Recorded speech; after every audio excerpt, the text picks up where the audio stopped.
Bonjour YouTube et bienvenue dans ce nouvel épisode sur Excalia. Aujourd'hui, on va essayer de récupérer un maximum d'objets des différentes divinités. Et pour ce faire, nous allons devoir mettre en place des nouvelles fermes et aussi avancer dans nos métiers. Dans cette intro, je souhaitais aussi vous remercier pour l'accueil que vous avez fait à l'épisode précédent. Donc pour celui-là, encore une fois, n'hésitez pas à liker et à vous abonner si cela vous plaît. Et maintenant, on est parti à la recherche des items légendaires divins. C'est parti. Et pour commencer l'épisode, on se retrouve sur le haut de notre île. J'ai créé une nouvelle plateforme que j'ai inondée. Bon, je pense vous doutez pourquoi, hein. On va mettre en place une ferme à canne à sucre. Maintenant, il suffit juste de mettre un petit peu de terre comme ça.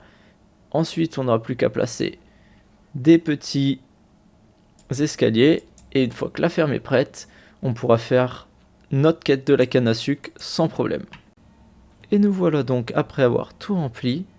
Voilà, un beau champ de canne à sucre. Alors je ne sais pas combien cela nous donne, mais on va faire un petit test une fois que la plateforme est totalement poussée. On se retrouve tout de suite. Alors j'ai pas réussi à trouver le record, mais voici en gros ce qu'on obtient après 2 ou 3 passages. Pas mal de canne à sucre, comme vous pouvez le voir. Allez, on se retrouve sur cet espace de l'île.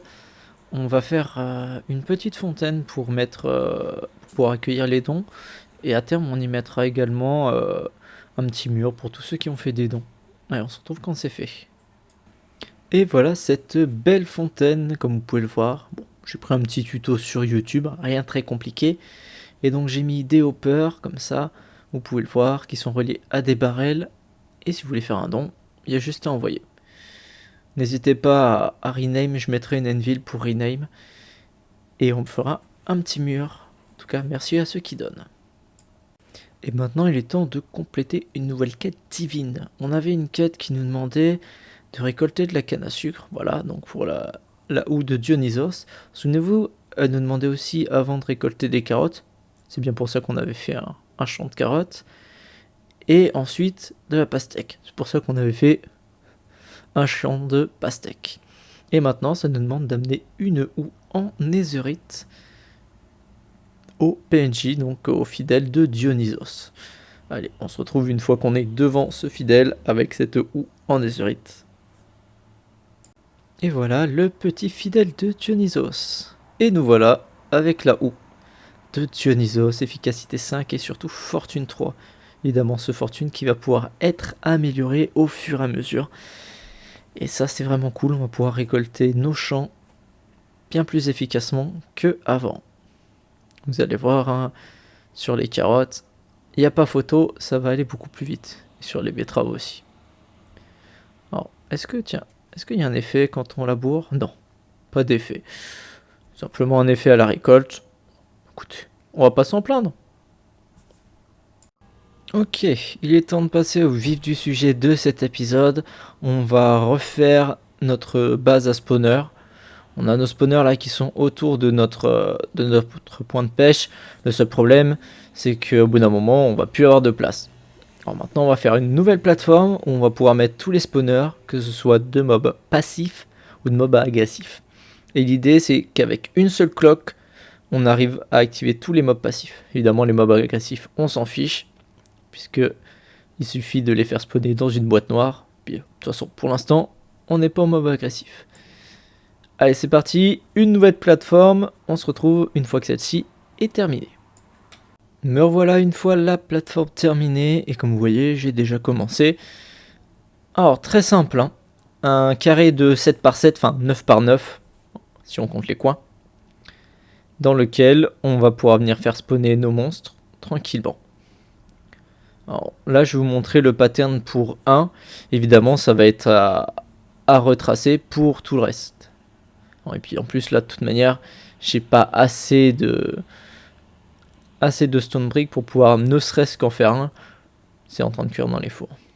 Mais là, comme vous voyez, je rajoute de 2. Ce qui va permettre de faire une chute de 3 sur 3 pour les mobs. Ce qui est largement suffisant pour n'importe quel mob. Hop. Ensuite, évidemment, on élèvera les murs. D'ailleurs, j'ai oublié de prendre la terre.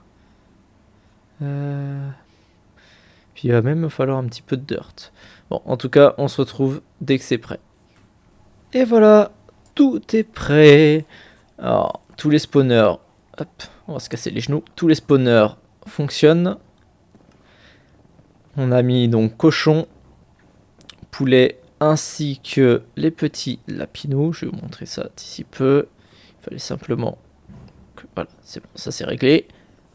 Hop. On a un système en redstone avec une seule cloque qui nous permet de tout activer. La cloque, on l'avait vu la dernière fois. Hein. Et ici, on va faire un petit système de stockage pour pouvoir stocker tous les loots de mobs. Bon, évidemment, on va mettre le poulet en premier. Vous connaissez, hein, je trie d'une certaine façon. En tout cas, voilà. Maintenant, on a nos spawners qui sont prêts et qui fonctionnent. Et ça, c'est vraiment très pratique. Et on pourra ajouter les moutons quand on les aura, ainsi que les vaches. Et histoire de ne jamais rester à rien faire le temps que nos mobs spawn, on a ici un petit générateur à cobble qui nous permet de farm un petit peu des minerais pendant que ça spawn. Voilà, comme il faut tuer souvent beaucoup de mobs, ça permet d'allier l'utile à l'agréable, même si bientôt, vous allez le voir, il va y avoir des nouveautés. Alors, on se retrouve sur une nouvelle plateforme que j'ai faite il y a peu pour accueillir un spawn de slime. Alors pourquoi? Parce qu'il y a une quête qui nous demande de tuer des slimes, enfin en tout cas d'avoir un certain nombre de slimes tués. Vous avez vu. Alors, bon. Problème de cette zone de spawn, c'est que ça marche bien. Mais pour l'instant, il arrive que des slimes s'amusent à sauter un petit peu de temps en temps dans le vide. Surtout les gros. Ah, mais bon, ça va. Celui-là, il a spawn en plein milieu. Voilà, prends l'aggro. On évite de se mettre face au void. Et voilà. Ok, parfait. C'est bon, notre slime est tué. Et maintenant, il va nous falloir de la coarse dirt. Ah, bon, petit problème. On n'a pas de gravier. Mais j'ai plusieurs idées pour remédier à ce problème. On va en discuter. Bon, nous voilà déjà avec la coarse dirt nécessaire. La magie du montage. Alors, j'avais deux solutions pour avoir le gravier. La première, je voulais trade avec les piglins dans le nether. Mais bon, j'ai utilisé un stack d'or et j'ai eu 16 ou 20 graviers, ce qui est assez peu. Normalement, le taux de drop est bien plus élevé que ça. Donc, ce que j'ai préféré faire, c'est céder à la facilité et acheter le gravier qui m'était nécessaire pour faire la course dirt. Mais bon, est-ce que ça en valait la peine? Moi, je pense que oui. En tout cas, on se retrouve devant le PNJ pour peut-être récupérer un nouvel item légendaire. Et nous voilà arrivés. Allez, c'est à Déméter, donc c'est pour la pelle. Hein. Il n'y a pas tout récupéré. Allez, on prend ça en plus. Parfait. Maintenant, il faut lui amener une pelle en netherite. On a de la chance, il nous reste un lingot de netherite, il me semble, de mémoire. Ah, non. En tout cas, j'ai de quoi upgrade. Ah, mais si, j'en ai. Ok, si, j'en ai, mais c'est dans les barrels de poissons. Bon, on se retrouve encore une fois devant le PNJ pour récupérer notre pelle légendaire. Allez, Déméter. Donne-moi ta pelle. Pouf. Et voilà. 2 objets légendaires en un seul épisode. N'est-ce pas merveilleux? En plus, elle est rigolote, cette pelle. Elle est sympa, je trouve. On peut jeter notre petite pelle et regardez-moi ça. Efficacité 6. C'est merveilleux. On va pouvoir casser plein de terre très rapidement. Bon, hein, il nous reste encore beaucoup de quêtes légendaires à faire pour avoir toute l'armure, les épées, le bouclier, la pioche, la hache. Mais ne vous en faites pas, ça viendra plus vite que prévu. Bien, grâce à un élément que je vous présenterai en toute fin de vidéo, et qui fera l'objet d'une autre vidéo d'ailleurs, donc restez bien attentifs, n'hésitez pas à vous abonner et à activer la cloche pour ne pas louper cette prochaine vidéo qui sera très importante et très utile pour les joueurs débutants sur le serveur. On a réussi à accumuler assez de fer pour pouvoir faire les hoppers qui sont nécessaires dans une des quêtes pour un item légendaire. Et donc, on va se retrouver devant le bon PNJ. Si ma mémoire est bonne, ce PNJ se trouve à gauche.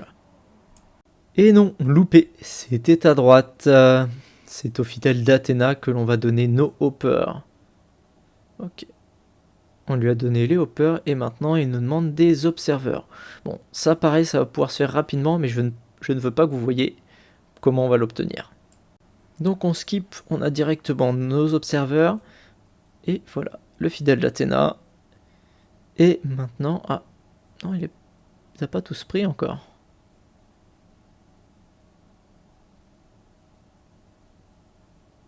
Non.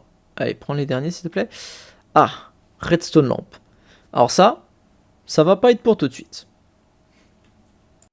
Mais ce qui est pour tout de suite, c'est cette quête pour un nouvel item légendaire. Pour l'instant, je ne sais plus lequel c'est. On va redécouvrir ça ensemble. Alors, oui, c'est Estia. Ah, donc c'est le pantalon. Donc il faut lui donner des cochons cuits. Ça déconne un petit peu apparemment. Ah non, maintenant c'est des blocs of iron qu'il faut lui donner. Ok, c'est pas que ça déconne. Ah oui, un petit rollback. Hein. Ce record-là a été fait avant le transfert des spawners.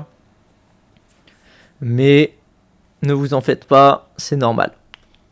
Puisque la partie d'après, elle, a été tournée bien après ce changement-là.